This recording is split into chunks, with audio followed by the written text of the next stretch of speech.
Well, we're having a virtual heat wave right now. It's early afternoon, and the temperature is all the way up to 21 Fahrenheit.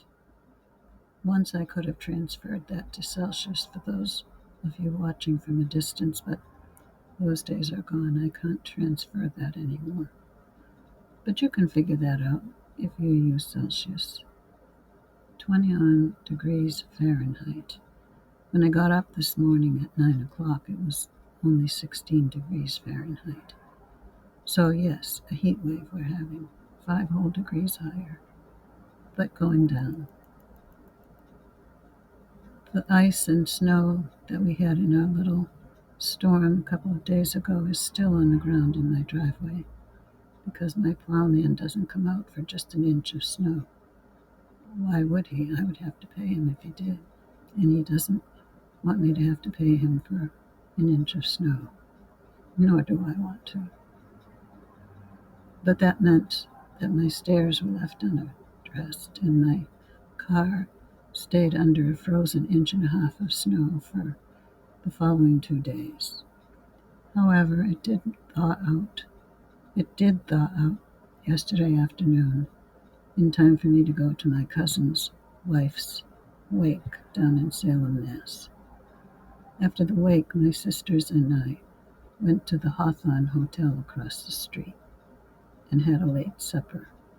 Dinner, I guess you should call it, if it's that late. I had a seafood chowder that was pretty good, but not as good as what I can get up here, closer to the New Hampshire border. It was a little thin, I think, but hot and good, and eating with friends is always good too. And my sisters are more like friends. We get along well.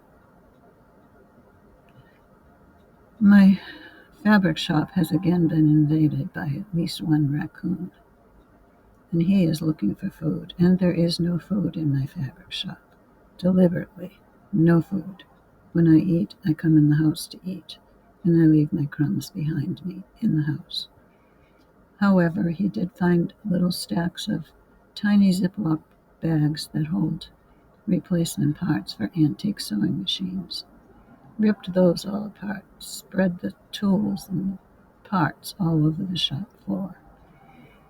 I picked up what I could pick up, and I tried to rejoin the parts that I thought went together, but there is no hope for all of that. And so I think my days of repairing sewing machines are finished. They went the way of my cognitive skills. I can't do anything new anymore, and even trying to do things that I've done for years requires me going to the University of YouTube and studying and restudying, watching and rewatching the tutorials on how to fix this or that on that machine or that machine. They're all a little different. They're all a little quirky. I can't separate them out from each other anymore. It's not easy to remember which needles go in back to flat to back, which ones go in flat to right, which go in flat to left. So I'm trying to put little labels on the bottoms of things so that I can remember what they go to and which way they go. But it's hard. It's very hard. I had to wait for the sun to come around the house and melt the ice and snow on my car because we only had about an inch and a half of snow, but it was ice covered. The plowman didn't come to plow my driveway because why would he come for an inch and a half of snow that would melt the next day? But the next day was still below freezing, and it wasn't until yesterday afternoon that the windshield was clear enough that my windshield washers and fluids and wipers were not frozen in place, and I could clear the rest of the snow off. And I was able to make it to my cousin's wife's wake. So that was a good thing. Mother Nature took her time this round, though. I guess I'll go now. I should go back out to the shop and putter around and see what else I can find that's been deplaced and destroyed.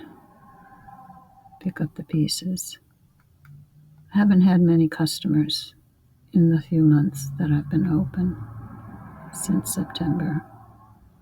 And I think at Christmas time I'll call it a day and close down by the New Year's Day and stay closed through the winter and not worry about customers trying to battle their way through the ice and snow and temperatures. I think it's about to hit 20 degrees Fahrenheit now, but the heat works in the barn and I'm comfortable there, and the windows have been sealed up here in the house and I'm comfortable here. So I'll go take part in my comfort, make a new pot of tea, and wish you a happy, if cold, afternoon with your family. Enjoy. Take care of yourself. Take care of everyone you can take care of. Even if you think you can't, the smallest thing you can do can make such a big difference. Be well. Bye-bye.